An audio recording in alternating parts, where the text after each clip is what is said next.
Kita maju dan bernyanyi jaya walau diserang, ikut mengagungkan kasih dalam lagu pemenang. Shalom. Sidang jemaat kekasih Tuhan, mari kita masuk dalam saat teduh. Kita naikkan doa pribadi dan kita menerima salam dari Tuhan. Kita masuk dalam saat teduh.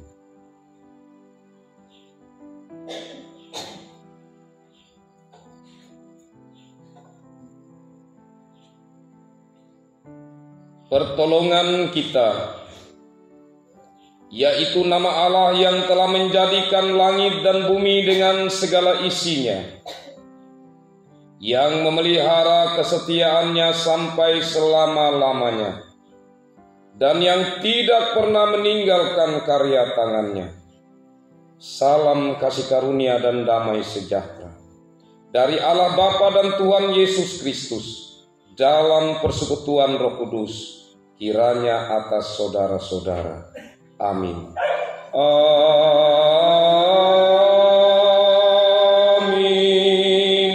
Amin. Amin.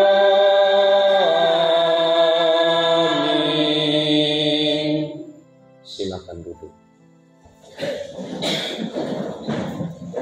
Sidang jemaat kekasih Tuhan, sabda Tuhan yang membimbing kita dari 2 Korintus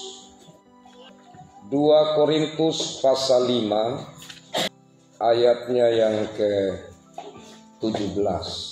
Saya ajak kita baca bersama sabda Tuhan dari 2 Korintus 5 ayat 17. Kita mulai. Jadi siapa yang ada di dalam Kristus, ia adalah ciptaan baru, yang lama sudah berlalu, sesungguhnya yang baru sudah datang. Demikian sabda Tuhan ini, dan mari kita sambut dengan menyanyi Kidung Jemaat nomor 54. Kidung Jemaat 54 bait 4. Di hati kami Tuhan kau tulis sabdamu dan kata-kata selanjutnya. Di hati kami Tuhan kau tulis sabdamu,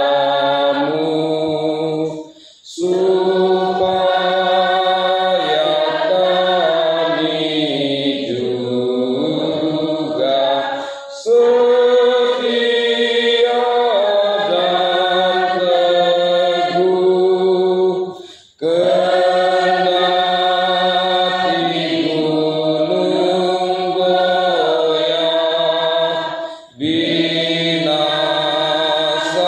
dunia, kekalah firman Allah selama-lamanya.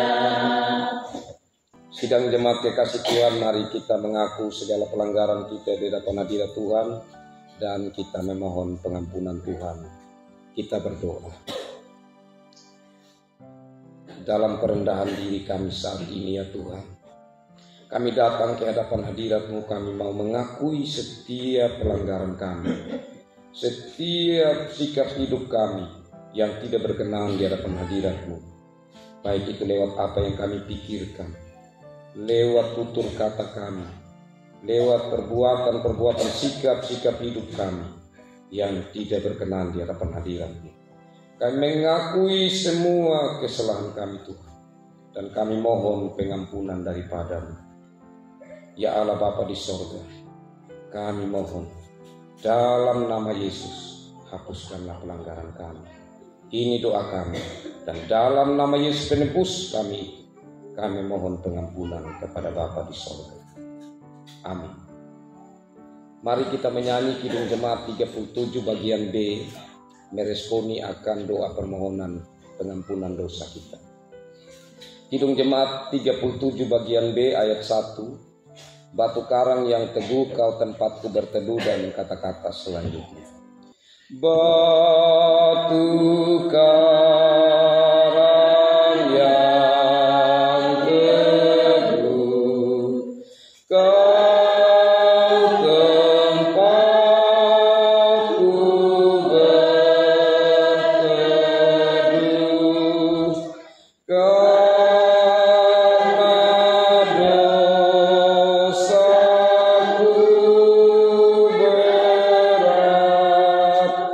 dan kuasanya menyesat. Oh, bersihkan diriku oleh darah-Mu.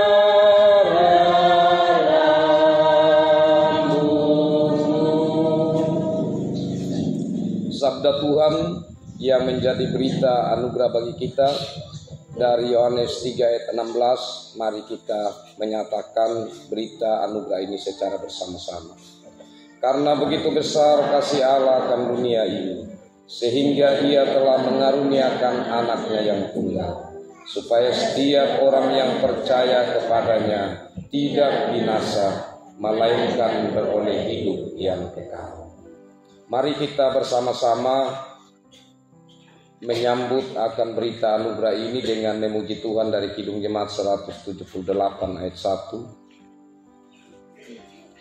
Kidung Jemaat 178 ayat 1. Karena kasih-Nya padaku, Yesus datang ke dunia, dan kata-kata selanjutnya.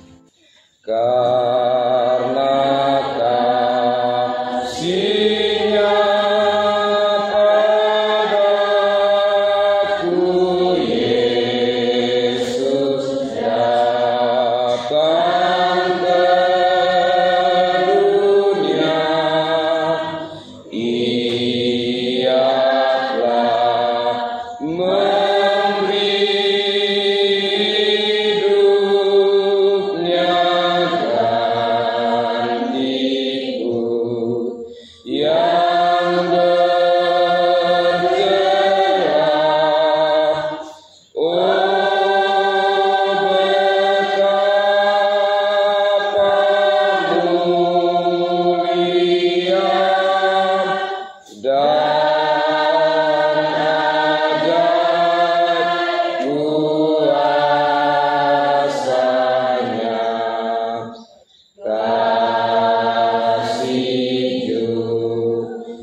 Sidang jemaat kekasih Tuhan, sabda Tuhan yang menjadi petunjuk hidup baru dari Efesus pasal 4 ayat 17 sampai 24.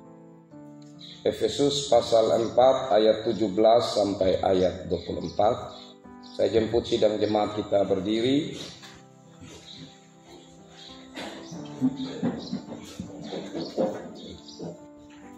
Saya ajak jemaat Tuhan kita baca berbalasan sabda Tuhan yang menjadi petunjuk hidup baru ini, Efesus pasal 4 ayat 17 sampai 24. Saya akan membacakan bagian ayat-ayat yang ganjil, dan sidang jemaat kekasih Tuhan membacakan bagian ayat-ayat yang genap.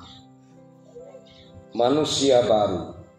Sebab itu kukatakan dan kutegaskan ini kepadamu di dalam Tuhan. Jangan hidup lagi sama seperti orang-orang yang tidak mengenal Allah, dengan pikirannya yang sia-sia dan pengertiannya yang benar, jauh dari hidup persekutuan dengan Allah, karena kebodohan yang ada di dalam mereka dan karena kedinginan hati mereka. Perasaan mereka telah tumpul, sehingga mereka menyerahkan diri kepada hawa nafsu dan mengerjakan dengan serakah segala macam kecemaran. Tetapi kamu bukan demikian, kamu telah belajar mengenal Kristus. Karena kamu telah mendengar tentang Dia dan menerima pengajaran di dalam Dia, menurut kebenaran yang nyata dalam Yesus. Yaitu bahwa kamu berhubungan dengan kehidupan kamu yang dahulu harus meninggalkan manusia lama yang dipenuhi kebiasaannya oleh hasilnya yang sesat, supaya kamu dibaharui di dalam roh dan pikiranmu, dan mengenakan manusia baru yang telah diciptakan menurut kehendak Allah di dalam kebenaran dan kekudusan yang sesungguhnya. Demikian sabda Tuhan yang menjadi petunjuk hidup baru ini. Dan mari kita menyambutnya dengan bersama-sama memuliakan Tuhan dari Kidung Jemaat 400. Kidung Jemaat nomor 400. Kita nyanyikan baitnya yang pertama, Kudaki Jalan Mulia, dan kata-kata selanjutnya. Kudaki jalan mulia, tetap doaku inilah, ke tempat tinggi dan teduh, Tuhan mantapkan langkahku, ya Tuhan.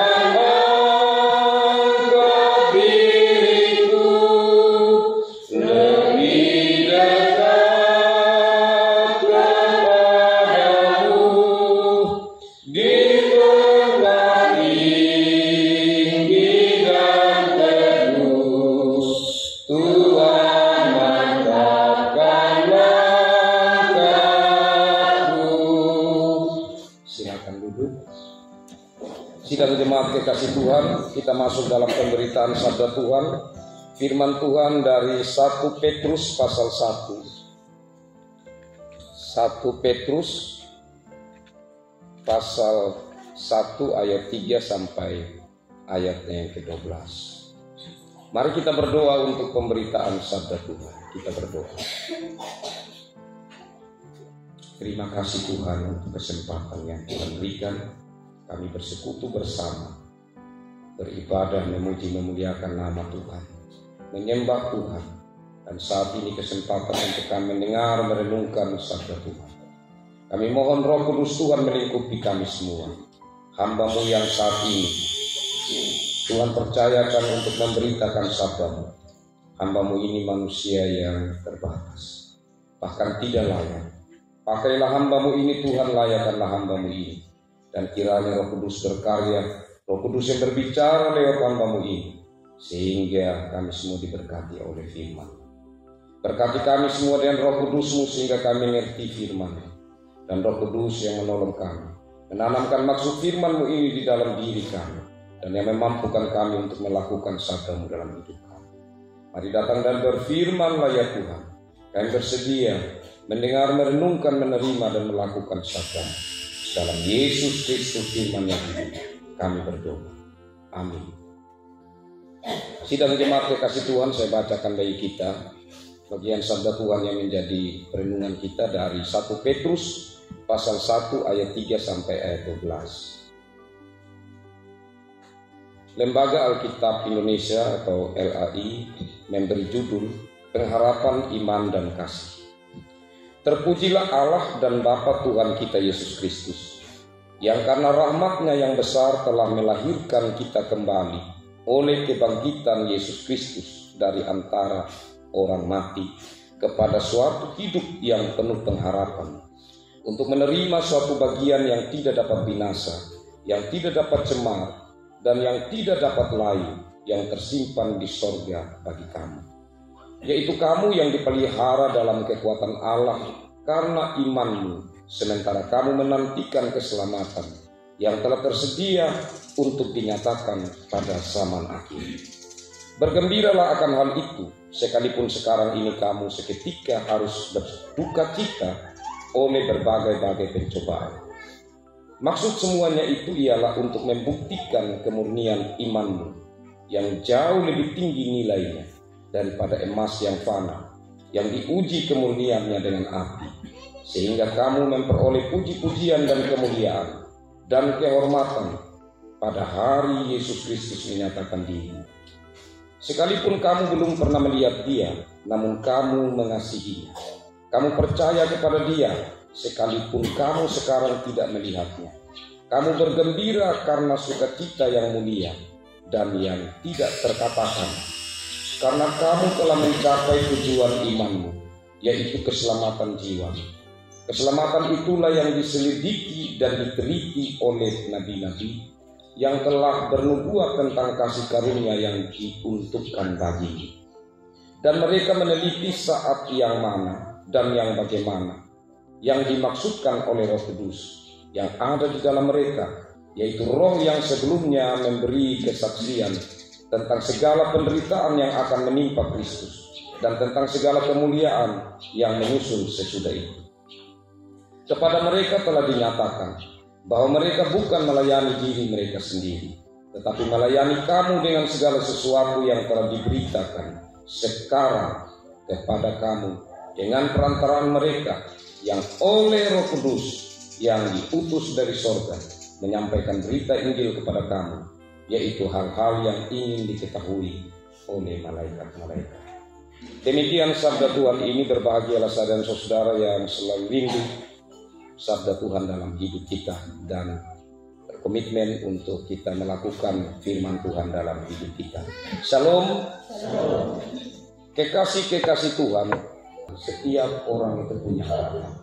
Bahkan dari anak-anak, ya, kita tentu bisa melihat bagaimana mereka menyampaikan apa yang menjadi harapan mereka. Tentu harapan berhubungan dengan keinginan untuk menggapai sesuatu, apa yang belum ia dapatkan, tapi dia ingin untuk mendapatkan. Nah, berbicara tentang harapan, tentu ada yang kecil, tapi ada juga harapan-harapan yang besar. Dan dalam kenyataannya, setiap apa yang diharapkan oleh manusia ada yang terwujud, tapi ada juga yang tidak terwujud. Nah, yang terwujud itu bisa kita kendalikan pada umumnya. Artinya kita bisa gapai lah. Tapi yang tidak terwujud karena tidak bisa dengan diri kita sendiri, tapi bergantung pada yang lain. Salah satunya, kita punya harapan, ini sawah, dia punya isi 40 karung. Sawah yang isi 40 karung, kita bekerja dengan baik, kita harapkan dia nanti bisa mendapatkan paling tidak 38 atau paling rendah itu 35. Tapi kan ini bergantung bukan pada diri kita sendiri, bergantung pada alam, bergantung pada hujan, bergantung pada juga kalau tidak ada hama, kalau ada hama. Jadi ada yang kita harapkan, tapi belum tentu itu kita gapai. Ataupun kalau kita gapai, tidak seperti apa yang sebelumnya kita harapkan, atau tidak sempurna, atau tidak seutuhnya itu kita dapat. Nah, disinilah yang seringkali membuat iman kita ditantang. Di saat kita berharap yang ini, kita doakan sungguh-sungguh, tetapi tidak tercapai sesuai harapan kita, maka di situ iman kita akan ditantang. Apakah kita tetap terus untuk berharap? Apakah kita tetap terus untuk berproses menuju pada harapan itu atau mundur antara itu? Atau ada anak-anak sekolah, dia berharap nanti saya habis SMA, saya kuliah, saya jadi guru, contoh. Tapi harapannya harus tertunda. Orang tua bilang, sabar dulu, tahun depan lagi baru kuliah ya, masih ada saudaramu yang kuliah.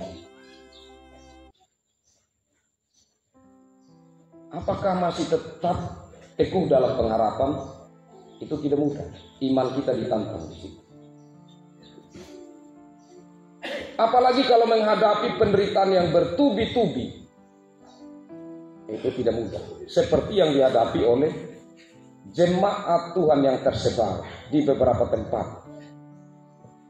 Jadi saat Petrus menulis suratnya yang pertama ini, itu suratnya ia sebarkan di beberapa tempat. Kita lihat pasal 1 ayat 1. Pasal 1 ayat 1 dikatakan, dari Petrus Rasul Yesus Kristus kepada orang-orang pendatang yang tersebar di Pontus, Galatia, Kapadokia, Asia Kecil, dan Bitinia.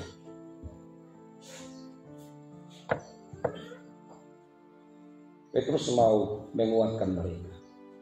Yang sebagai orang-orang Yahudi yang tinggal di lingkungan hidup orang-orang Yunani.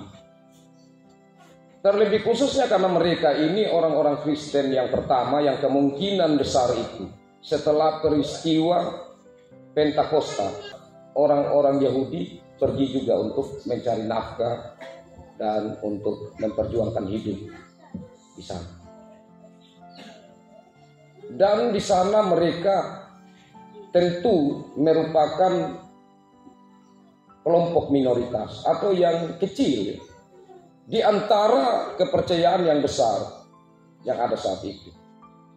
Tentu mereka mendapatkan tantangan yang tidak mudah. Belum lagi karena ini di tempat rantauan untuk mempertahankan hidup, bekerja, tentu persaingan yang mereka hadapi itu bukan hal yang mudah. Dan dalam kenyataan inilah Petrus menyampaikan surat ini kepada mereka.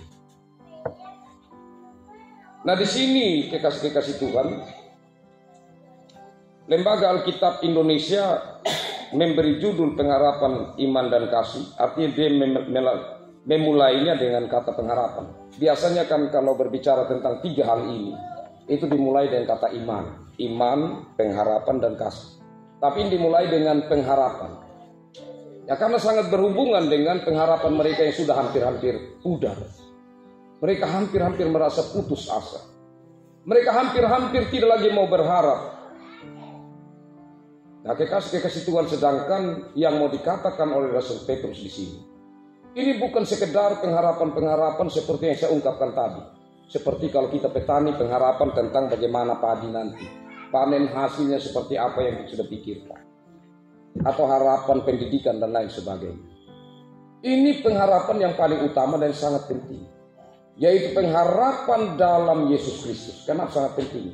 Karena dasar pengharapan kekristenan adalah Yesus Kristus. Yesus Kristus yang mana? Yesus Kristus yang kita percaya. Yesus Kristus yang telah diberitakan kepada mereka. Yesus Kristus yang telah datang ke dunia, yang telah mati, tapi juga yang telah bangkit.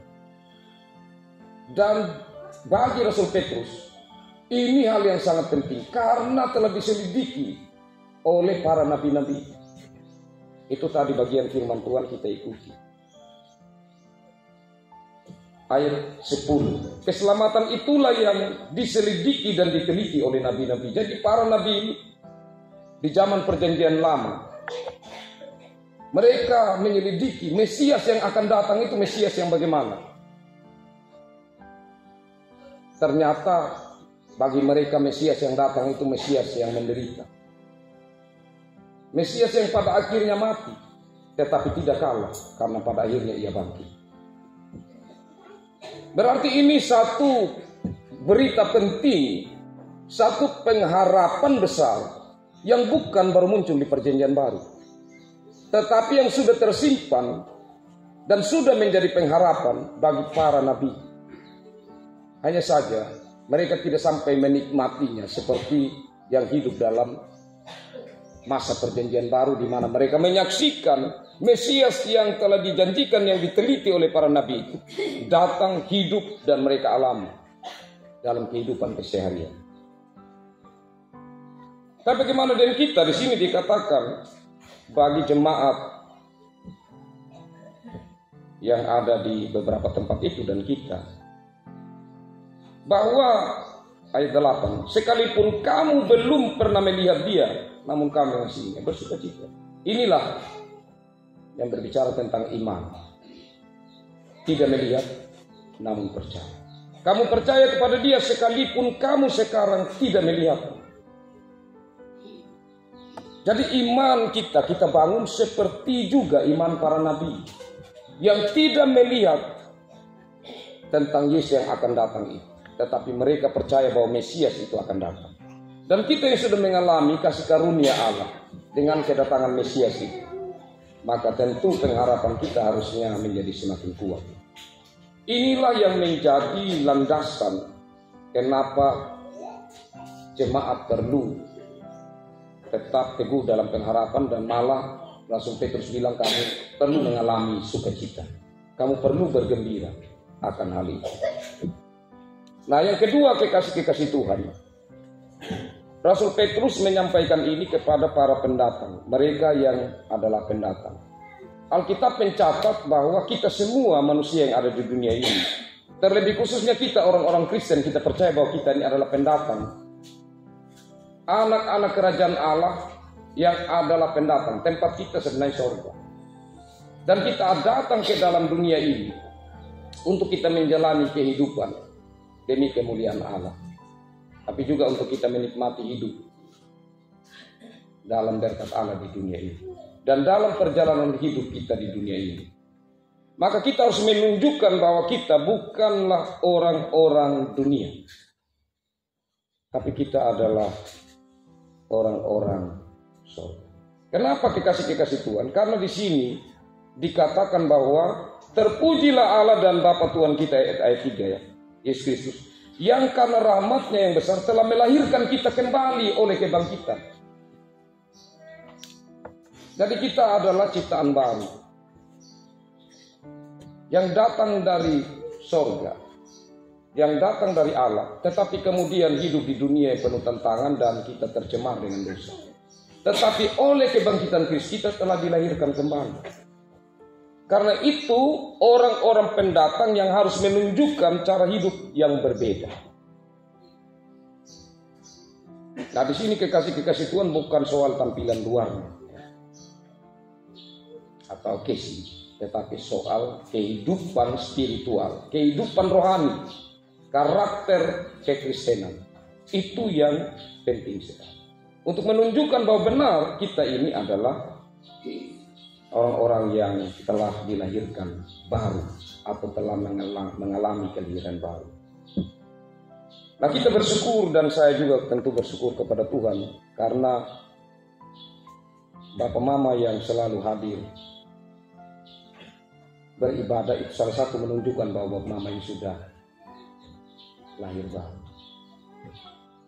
Sudah menunjukkan sikap sebagai orang Kristen yang berkarakter Kristen. Kenapa saya katakan begitu, Bapak?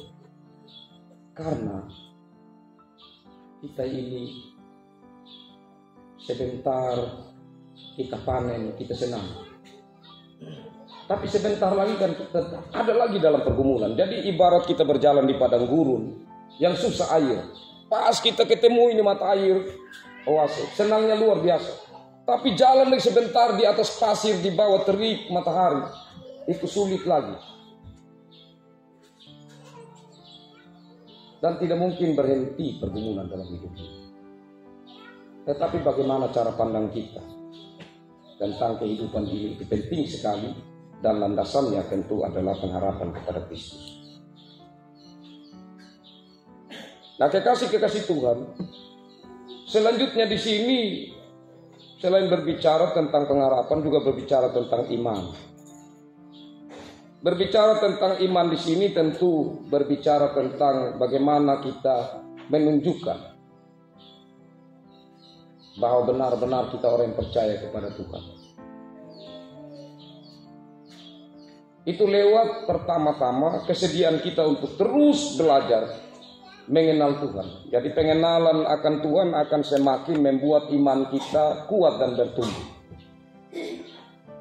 Sama seperti kalau saya belum terlalu mengenal seseorang, tapi saya mau belajar mengenal dia, maka pasti saya akan memiliki kedekatan yang lebih lagi terhadap dia. Karena saya semakin banyak tahu tentang. Nah, kekasih-kekasih Tuhan, iman berbicara tentang tidak saja belajar mengenal, tetapi sungguh-sungguh percaya. Jadi bukan saja tentang kita terus belajar untuk bagaimana mengenal siapa Allah itu, siapa Yesus dalam hidup kita, yaitu Dia yang telah menderita, mati, tapi bangkit bagi kita. Tetapi juga sungguh-sungguh percaya kepada Dia yang hidup ini. Nah, dan yang terakhir kekasih-kekasih Tuhan, berbicara tentang kasih. Kalau berbicara tentang pengharapan dan iman, berbicara tentang sesuatu yang orang tidak bisa lihat.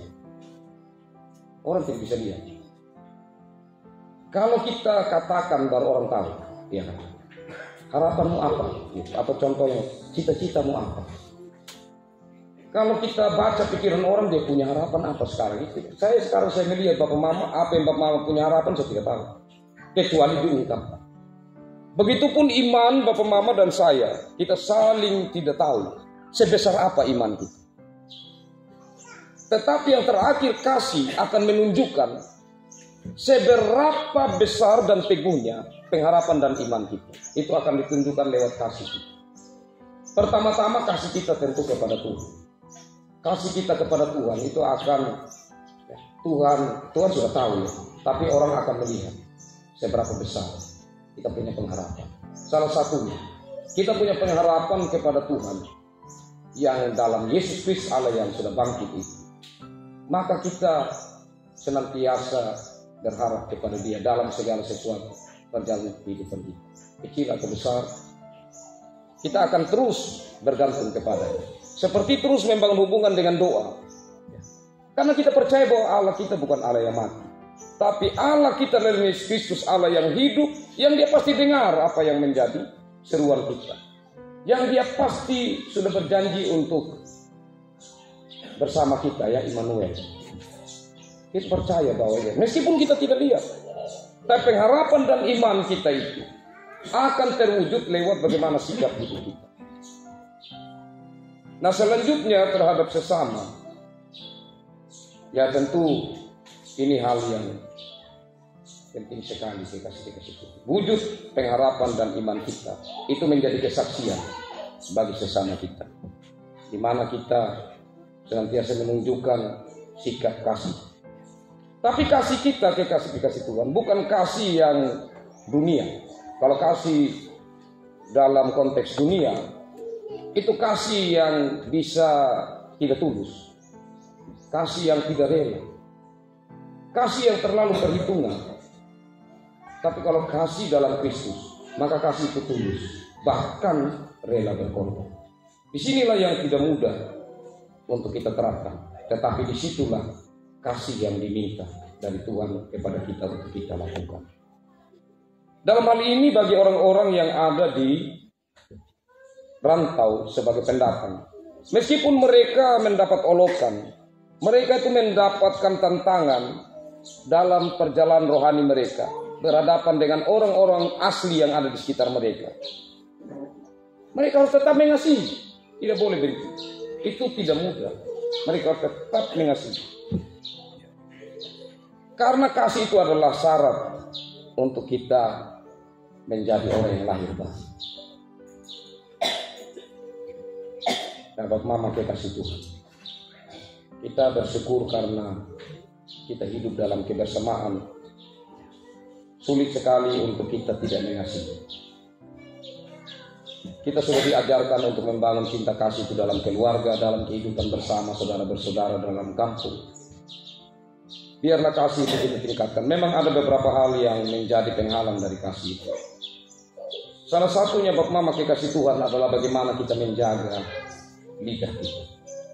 Karena kadang-kadang tanpa kita sadar, kita mengungkapkan hal-hal yang mungkin kita pandang itu main gila, tetapi bisa akhirnya membuat orang menjadi marah, membuat orang menjadi tidak enak hati. Karena itu dalam membangun kasih salah satunya, jagalah bicara kita, sehingga persekutuan itu tetap terjaga. Karena biasanya bicara itu dia terngiang terus, dia kadang-kadang selalu muncul kembali di telinga kita, apalagi saat kita lihat orang itu.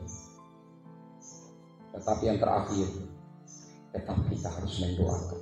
Siapa yang telah membuat kita merasa kecewa, merasa sakit hati, tetap doakan.